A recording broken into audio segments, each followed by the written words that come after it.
Hello guys, welcome back to my channel chem warrior. हमने quantum chemistry के previous year NET के question की series start की थी।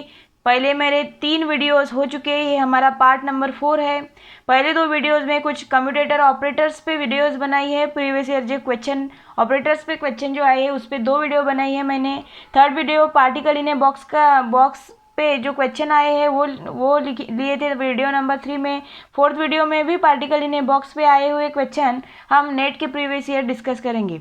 तो वीडियो को जल्दी लाइक करो और चैनल पे नए हो तो सब्सक्राइब करो। सब्सक्राइब करना मत भूलना। देखो, आप वीडियो देखते हो और चैनल को सब्सक्राइब नहीं करते, क्योंकि आप अगर सब्सक्राइब करोगे तो मेरे जो वीडियोज़ आने वाले वीडियोज़ है वो आप तक जल्दी पहुँचेंगे, आपको उसका नोटिफिकेशन मिलेगा। So please do subscribe. और आपके दोस्तों, अगर आपको ये वीडियो हेल्पफुल लगती है तो प्लीज़ आपके दोस्तों में भी शेयर करो, क्योंकि ये उनके लिए भी अगर बेनिफिशियल है तो आपका भी फ़र्ज़ बनता है अपने दोस्तों को ये वीडियो शेयर करें। सो लाइक करो, शेयर करो और सब्सक्राइब करो। और चलो क्वांटम केमिस्ट्री के question particle in a box के स्टार्ट करते हैं with the question number first. The probability of finding the particle in one-dimensional box of length L in the region between L by 4 and 3L by 4 for quantum number n is equals to 1। देखो, यहाँ पूछे है probability of finding the particle in 1D box दिया है, 1D box दिया है और length दी है L in the region between. इस रीजन में ये जो L by 4 और 3L by 4 है, इस रीजन में प्रोबेबिलिटी पूछी है for quantum number 1 means n is equal to 1 के लिए क्या पूछी है, प्रोबेबिलिटी पूछी है। अब देखो, सिंपल सी बात है। प्रोबेबिलिटी कैलकुलेट करने का फॉर्मूला क्या होता है, हम सब जानते हैं। Probability is equal to integral psi का कॉन्जुगेट मीन्स जो वेव फंक्शन होता है उसका conjugate into psi function d tau. ये क्या होता है, प्रोबेबिलिटी कैलकुलेट करने का क्या होता है, फॉर्मूला होता है। अब बता मुझे, इंटीग्रेशन जो साई फंक्शन है उसका कॉन्जुगेट लो इनटू साई, ये इनका पूरा इंटीग्रेशन निकालो। ये कितनी बड़ी प्रोसेस होती है। इस क्वेश्चन को तो बहुत मतलब 5-6 मिनट जा सकते हैं हमारे पेपर के टाइम पर। और देखो, साई फंक्शन 1D बॉक्स के लिए क्या होता है, पार्टिकल इन ए बॉक्स के लिए क्या होता है, 1D बॉक्स के लिए under root of psi is equal to under root of 2/L into sine of n pi x by L। ये क्या होता है, साई फंक्शन मीन्स ये साई फंक्शन उसका कॉन्जुगेट मल्टीप्लाइड बाय फिर से psi function into d tau. इसका पूरा ओवरऑल इंटीग्रल निकालो और वो क्या निकलेगी, प्रोबेबिलिटी निकलेगी, जो कि बहुत ज़्यादा आपका टाइम कंज्यूम कर सकती है। और हो सकता है कैलकुलेशन करते समय आपका कैलकुलेशन गलत हो जाए, उसकी वजह से आंसर तो गलत आना ही आना है। देखो, probability of finding the particle के लिए मैं एक जनरल फॉर्मूला बताती हूँ, जिससे जल्दी आपकी प्रोबेबिलिटी क्या होगी, किसी particle in A 1 dimensional box हो 1 डायमेंशनल बॉक्स के लिए क्या होगा, जल्दी से आप प्रोबेबिलिटी निकाल सकते हो। देखो, प्रोबेबिलिटी क्या होती है, probability P is equal to 2/L। हो सके तो आप कॉपी पेन लेके इसको क्या कर दो, लिख लो, आपके काम आएगा। Probability is equal to 2/L into 1/2 mod x from lower limit to upper limit minus L upon 4n pi sin of 2n pi x by L bracket close. ये upper limit, lower limit to upper limit, और ये देखो ये whole bracket है और ये bracket complete. ये क्या होती है, इसे मैं हैशटैग कर दी। तो ये क्या होती है, probability of finding the particle in a box क्या होता है, जनरल फॉर्मूला होता है। इससे हम इजीली जल्द ही प्रोबेबिलिटी क्या कर सकते हैं, फाइंड आउट कर सकते हैं। अब देखो, quantum number n equals to 1 के लिए प्रोबेबिलिटी पूछी है, तो n इक्वल्स टू 1 रख दो और ये लोअर लिमिट और अपर लिमिट यहाँ पे रख दो। क्या होगा फिर, probability is equals to 2/L। ध्यान से करना, कैलकुलेशन गलत नहीं होना चाहिए। 1/2 mod x। तो अब देखो, लोअर लिमिट अपर लिमिट जब डालेंगे मीन्स L/4 एंड 3L/4, तो अपर लिमिट माइनस लोअर लिमिट होता है, एक ही वेरिएबल है। तो ये क्या होगा फिर, 3L/4 minus L/4 minus L। अब देखो, L as it is, 4 as it is, n क्या है, क्वांटम नंबर 1 लेना है, तो ये 1 आ जाएगा और ये हो जाएगा 4π, n इज 1। सो अब देखो, यहाँ पर भी इस sine 2n pi x by L में क्या, upper limit minus lower limit आएगा। तो ये क्या होगा फिर, sine 2n is 1 pi by L, x क्या है 3L/4 माइनस, मैं नीचे लिखती हूँ, minus sine 2 pi as it is, और लोअर लिमिट क्या है L/4 ब्रैकेट क्लोज। अब देखो ये होल एक टर्म है। अब देखो यहाँ से देखो क्या कट कैंसिल होता है, ये L कैंसिल होगा और ये 2 आएगा, वैसे ही यहाँ पे ये 2 और ये L कैंसिल हो जाएगा। अब देखो इज इक्वल्स टू क्या आएगा 2/L 1/2 into 3L/4 minus L/4 कितना आता है 2L/4 माइनस L/4 पाई, ये क्या आएगा साइन ऑफ, देखो L से L कैंसिल हो गया ये, तो ये बचेगा 3π/2 माइनस यहाँ बचेगा साइन, ये देखो पाई बचा और नीचे 2 बचा तो साइन π/2 इज इक्वल्स टू क्या आएगा 2/L 1/2 2L/4, यहाँ से देखो ये 2 से कटेगा माइनस L/4 पाई, साइन 3π/2 कितना होता है -1 होता है और साइन π/2 कितना होता है 1 होता है, ये माइनस एज इट इज और ये 1, इसका साइन π/2 इज 1, साइन 3π/2 इज -1। अब देखो 2/L एज इट इज, ये देखो ये कटा 1/2 मल्टीप्लाइड बाई L/2, यहाँ से L/2 बचा तो और ये 1/2 तो ये क्या होगा L/4 माइनस L/4 पाई, और ये क्या है -2, -1 is -2 bracket is close, then is 2/L L/4 minus minus plus, और ये 2 से 2 2 ज़ा 4 L/2 पाई। अब देखो इससे इसको मल्टीप्लाई कर दो 2/L से पूरे होल ब्रैकेट को, तो ये क्या आ जाएगा, पहले तो इसमें 2 से 2 कट 2 2 ज़ा 4 और L से L कटेगा तो यहाँ बचेगा 1/2 प्लस यहाँ से L से L कैंसिल 2 से 2 कैंसिल तो ये बचेगा 1/π। ये आ गया हमारा फाइनल आंसर। देखिए किस ऑप्शन में है 1/2, प्रोबेबिलिटी इज 1/2 प्लस 1/π, हमारा क्या है फाइनल आंसर है। देखिए किस ऑप्शन में 1/2 plus 1/π, option B is correct answer. देखा आपने जनरल फॉर्मूला यूज करके हमने प्रोबेबिलिटी कितनी जल्दी फाइंड आउट की। हम अगर इससे इंटीग्रेशन से जाते तो हो सकता है आंसर हमारा गलत भी हो सकता है, तो ये फॉर्मूला जो है आप नोट कर लेना। अगले क्वेश्चन पे जाते हैं।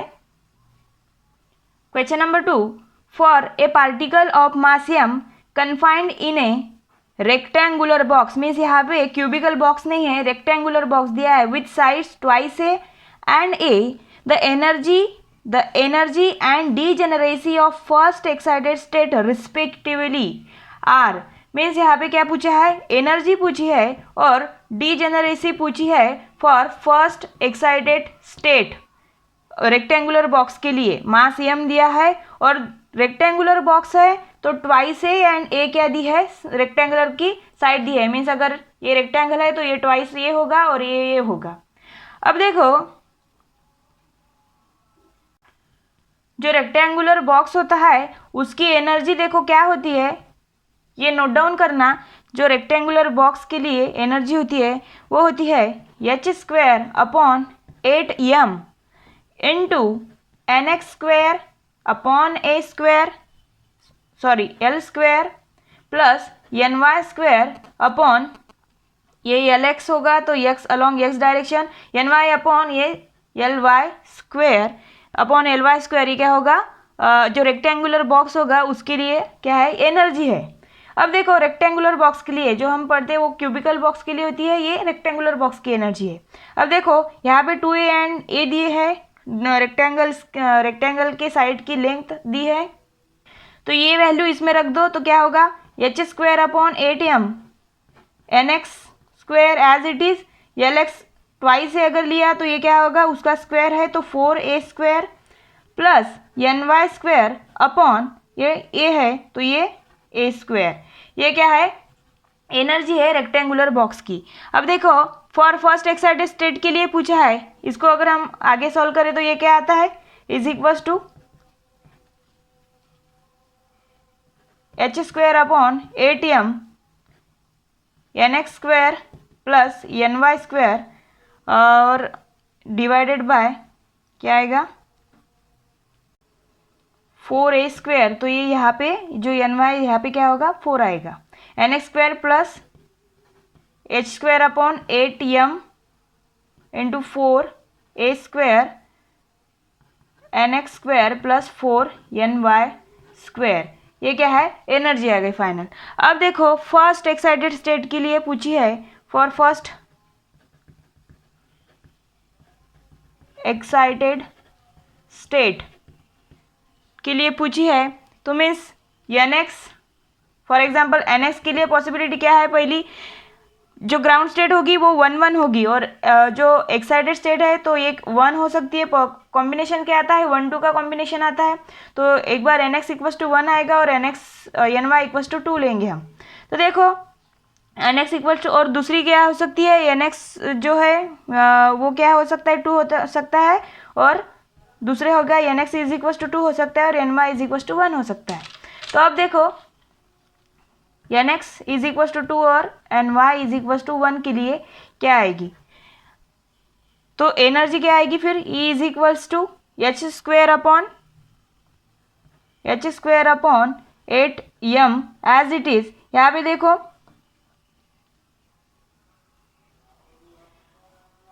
क्या है NX इज 2 उसका स्क्वायर है, तो ये क्या आएगा फिर ये आएगा 4 प्लस 4 NY इज यहाँ पे 1 है तो ये 1 4 प्लस 4 अपॉन ये क्या है 4A²। ये क्या आया फिर H² अपॉन 8M इंटू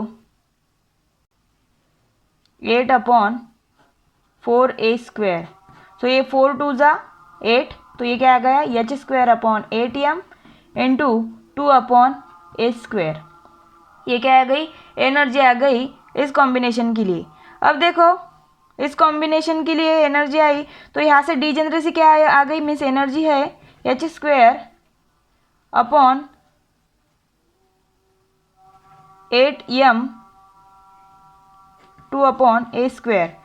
सो ये NX² प्लस NY² हम एनर्जीज को इस फॉर्मूले के साथ क्या कर सकते हैं कंपेयर कर सकते हैं। तो हमें NX² प्लस NY² की क्या मिलेगी वैल्यू मिलेगी। तो देखो कंपेयर करते हैं NX² plus NY² is equals to 2। So NX² plus NY² 2 कब आएगा जब NX और NY की वैल्यू क्या हो सकती है 1 1 होगी।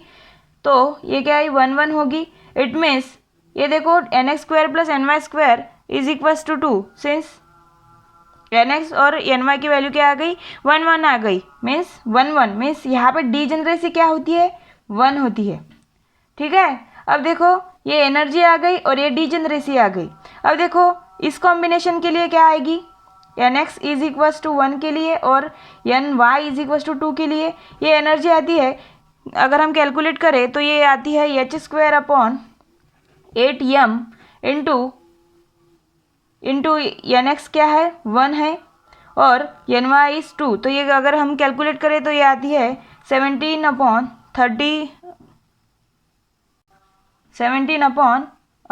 4A² आती है।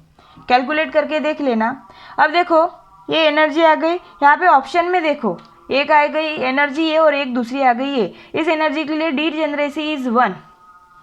देखना ऑप्शन ये है ऑप्शन, तो ये हमारी एनर्जी आई, ये डीजेनरेसी पहला ऑप्शन आया। दूसरे के लिए एनर्जी आई और डीजेनरेसी 2 आई। लेकिन हमें इसके आगे डीजेनरेसी निकालने की कोई ज़रूरत नहीं, because for NX = 1 and NY = 2 जो होता है इसके जो हम NX² plus NY² is equals to 2 means यहाँ पे जो डीजेनरेसी होती है it is not equals to 2। लेकिन इस एनर्जी के लिए ये जो एनर्जी हमने कैलकुलेट की है इस एनर्जी के लिए ये बी ऑप्शन में ही एनर्जी है। यहाँ पे डीजेनरेसी 2 दी है बट रेक्टेंगुलर जो बॉक्स होता है रेक्टेंगुलर बॉक्स के लिए जो डीजेनरेसी होती है वो नॉट इक्वल्स टू 2 होती है। मीन्स हमारा ये ऑप्शन गलत हुआ, ये तो गलत ही है, एनर्जी तो ऐसे आई ही नहीं। ये दोनों option C and D is गलत is wrong, so that option A is the correct answer degeneracy 1 and energy is h²/8m into 2/a².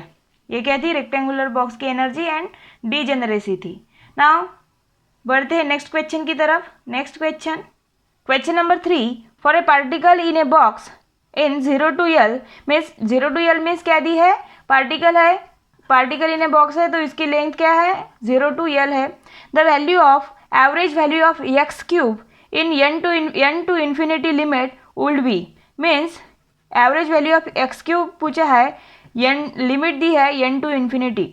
तो अब देखो एवरेज वैल्यू हम एवरेज वैल्यू यहाँ पर भी देखो एवरेज वैल्यू कैसे निकालते हैं. अगर x³ का एवरेज निकालना है तो मुझे integration from 0 to L means 0 to L क्या है? लेंथ है, वो लेनी पड़ेगी. यहाँ पे लेना पड़ेगा साई फंक्शन, यहाँ पे average value of x³ into psi function का कॉन्जुगेट x³ का एवरेज, और यहाँ पे फिर से साई, और यहाँ पे आ जाएगा डी टॉ. अब आप ही देखो इतना बड़ा फॉर्मूला सॉल्व करना कितना, मतलब ये कितना टाइम लेगा? बहुत टाइम कंज्यूम करेगा. हो सकता है यहाँ पर भी कैलकुलेशन गलत हो जाए यहाँ, लेकिन ये देखो इतना बड़ा जो क्वेश्चन है, जो इसका जो आंसर है वो विद इन अ सेकंड आ जाएगा. जैसे कि when n to infinity limit दी होती है तब एवरेज वैल्यू निकालते हैं x⁴n मीन्स ये हमें n=1 के लिए, n=2 के लिए, n=3 के लिए ये होता है जो एंगुलर मोमेंटम होता है उसका पावर n मीन्स L⁴n/n+1. बस हो गया. इस फॉर्मूले से क्या होता है? एवरेज निकलता है. एवरेज निकलता है. अब देखो यहाँ पे हमें x³ पूछा है मीन्स n क्या है? यहाँ पे 3 दिए है तो एवरेज वैल्यू ऑफ x³ क्या आएगा फिर? L⁴ 3/3 देखते हैं ऑप्शन में है क्या? L³/4. This option C is the correct answer. देखो within a second, within a 5 और 6 सेकंड हमने क्या निकाल दिया? आंसर निकाल दिया. Now next question. Average value of momentum for ground state. Average value of momentum, देखो average value of momentum for ground state of particle in 1D box, 1 dimensional box is 0. Particle in 1 dimensional box के लिए momentum की value 0 होती है, हमें भी पता है. बिकॉज यहाँ पे क्या पूछा है? बिकॉज मीन्स यहाँ पे रीजन पूछा है क्यों 0 होती है. अब देखो ऑप्शन चेक करने की, एक एक एलिमिनेट करने की मैं तो कहती हूँ यहाँ पे ज़रूरत ही नहीं, क्योंकि मोमेंटम है. ये क्या मोमेंटम क्या होता है? एक मोशन ही होती है. मीन्स अगर कोई यहाँ पे अगर ये बॉडी है, ये क्या कर रही है? Angular momentum. ये बॉडी है एंगुलर मोशन कर रही है, एंगुलर वेलोसिटी फॉलो कर रही है. इसके करस्पॉन्डिंग क्या होता है? अगर एंगुलर वेलोसिटी है तो इसके करस्पॉन्डिंग कुछ एंगुलर मोमेंटम होता है. वैसे अगर कोई बॉडी है ये यहाँ से डिस्प्लेस हो रही है तो ये कौन सी मोशन है? ये लीनियर मोशन है. ये लीनियर मोशन है. इसके करस्पॉन्डिंग क्या होता है? लीनियर मोमेंटम भी होता है. यस, लीनियर मोमेंटम होता है. तो मुझे बताओ जब ये बॉडी मोशन कर रही है उसके करस्पॉन्डिंग उसका क्या है? लीनियर मोमेंटम है. लेकिन जब मोशन कर रही है, मोशन में है तब इसका कुछ लीनियर मोमेंटम है. तब क्या है? लीनियर मोमेंटम है. तो अब देखो, अब बता मुझे, मोशन में है, लीनियर मोमेंटम है, लेकिन जब स्टेशनरी होगा तब उसकी मोमेंटम की वैल्यू क्या होगी? 0 होगी. तो यहाँ पे वही पूछा है, value of momentum for a ground state of particle in 1D box is 0 because यहाँ पे देखो option D, the state is bound and stationary. देखो जब स्टेशनरी होगा मीन्स वो पार्टिकल रुका होगा तभी उसका लीनियर मोमेंटम क्या होगा? उसकी एवरेज वैल्यू क्या होगी? 0 होगी. तो option D is the correct. यहाँ पे थोड़ा लॉजिक लगाना था, ऑप्शन को चेक करने की जरूरत नहीं. लीनियर मोमेंटम 0 है तो मीन्स ऑब्वियसली वो पार्टिकल क्या होगा? स्टेशनरी होगा, तो उसका लीनियर मोमेंटम नहीं होगा. सो उसकी वैल्यू क्या होगी? 0 होगी.